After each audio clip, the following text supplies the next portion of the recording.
নিজের মাকে কোনোদিনও এক গ্লাস জল এগিয়ে দিইনি, কোনোদিন দেওয়া হয়নি পরম যত্নে এক থালা ভাত বেড়ে। তারপরেও মার নেই কোনো অভিযোগ, নেই কোনো আফসোস। অন্যদিকে যাদের জন্য প্রতিনিয়ত হাত পুড়িয়ে কষ্ট করে নানান রকম পদ রান্না করে টেবিল সাজিয়ে রাখেন, তারা ওই টেবিলে বসে শুরু করে দেয় আপনার সমালোচনা। গবেষণা চালায় রান্নার, কোনটায় লবণ কম দিলেন, কোনটায় ঝাল কম হলো, কোনটায় বা হলুদ কম হলো। কাদের কথা বলছি নিশ্চয়ই বুঝতে পেরে গেছেন। এখানেই আপন আর পরের পার্থক্য। যারা আপনার আধা পোড়া আধা কাঁচা রান্না খেয়েও প্রশংসা করবে, তারা হচ্ছেন আপনার মা বাবা।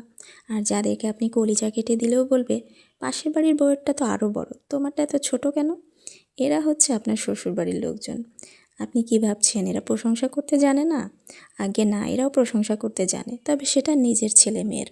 নিজের ছেলে মেয়ে যতই অকর্মার ঢেকি হোক, সেইটা স্বীকার করা যাবে না। এখন যে পোস্ট করছেন, এটা নিয়েও গবেষণা হতে পারে। তবে বলি কি, ফেসবুকে না কাউকে উদ্দেশ্য করে কোনো পোস্ট কখনোই করা হয় না। তারপরেও যদি জুতা কারো পায়ে ফিট হয়ে যায়, তাহলে বুঝে নিতে হবে সেই আসল সিন্ড্রেলা।